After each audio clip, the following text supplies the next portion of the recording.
What's up, YouTube? Welcome back. We have more awesome news from the gun industry today. We're getting some good news, good products, good new stuff coming out lately, and today it's Smith & Wesson's turn. The M&P 2.0 9mm metal. Awesome. A lot of gun companies are chasing the whole metal frame thing, and it's for a good reason. Metal frame guns are just, they feel better in the hand, they're a more rigid platform, they don't have as much flex as polymer. There's nothing wrong with polymer, it's just there is flex involved, and it might not be as accurate of a shooter as some metal frame guns. Metal frame guns tend to just feel better. I don't know what it is, maybe it's just me, but I love revolvers, I love 1911s, things like that. So I kind of like the idea of this. Now it's aluminum, so it should stay lightweight. Now what's different from this gun than the M&P 2.0 lineup that they have right now, other than the metal frame? Let's take a look at an M&P 45 2.0.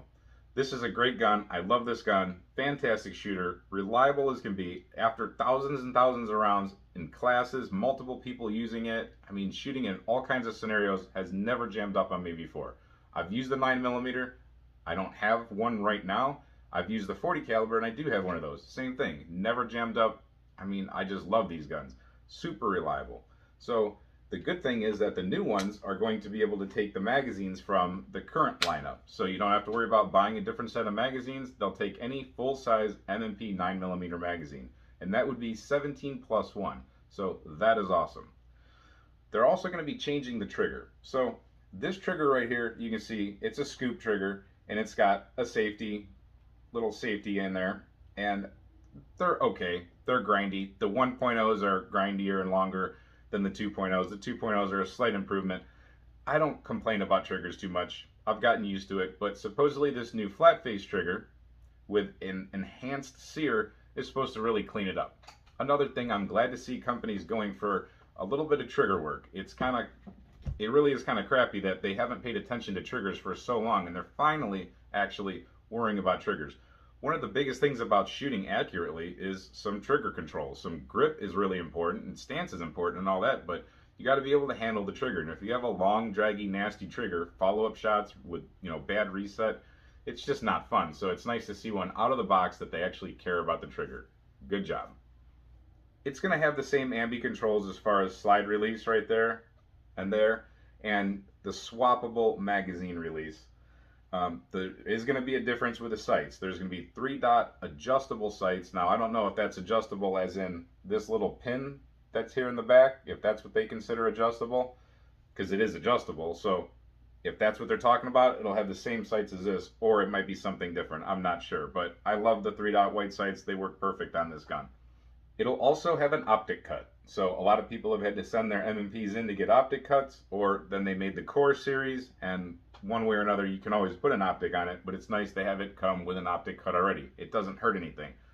Now, as far as that goes, the M&P 10mm, when that came out, a lot of problems with their optic cut. The screws were breaking, the plates were coming off, people were losing optics. Now I know that you're going to say 10mm, well, but that has nothing to do with it. There are plenty of guns chambered in 10mm that can handle it, that don't break their optics plates. So hopefully Smith & Wesson corrected all of that crap before they put this gun out. And hopefully there's not any other weird quality control issues, because the Smith & Wesson 10mm was full of them.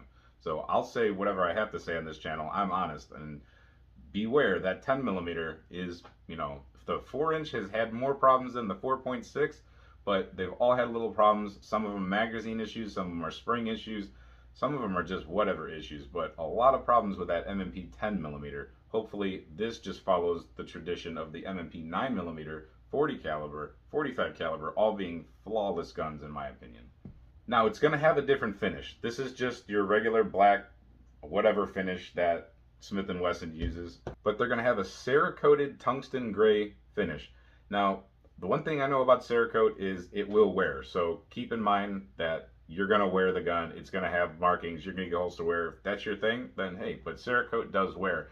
The black nitrides, the diamond light coatings, things like that, they tend to not wear as easily. But anytime you get any kind of colorization, and then you're going to run it especially in a Kydex holster, you'll get a little bit of wear, so keep that in mind. So I know there are plenty of you that have wanted to see these firearms in a metal frame, and here you go. Just hopefully the quality control's there, and hopefully they're awesome. I really think that I might want one of these. For some reason, I don't have a 9mm Smith & Wesson M&P 2.0, and maybe it's finally time I get one. Metal frame, why not? You know, I'm thinking it might be time, especially when everything's already familiar. I know this gun so well. I know the 40 caliber gun so well. I have friends that have the 9mm, and I've used it, and I know them well. They really are nice pistols. They're right up there with Glock with reliability. I don't think that you can, the people that get in the arguments with Smith & Wesson and Glock, you can argue about anything you want except for reliability. Both guns, in my opinion, are extremely reliable. Now, the unsupported chamber thing on the Glock can lead to a level of unreliability as far as failure if the round detonates for whatever reason with reloads or anything like that. There is that issue. But as far as general reliability, with factory ammunition, both guns, I don't really see them ever failing. They just, under normal circumstances, both of them run. So I don't see why this one would be any different. Let me know what you think in the comments. I think this is pretty awesome, and I can't wait to see one. I don't know when they're exactly going to be in stores. My area is kind of slow on this kind of stuff, but we always have the intro nets. So leave a comment. Let me know what you think. Is this gun for you? Is this a good upgrade, or do you just want to stick with your normal 9mm polymers? You guys have already bought the guns. Do you want to buy the gun again? Thanks for watching this video, and until we see you next time, stay safe, have fun, and keep shooting.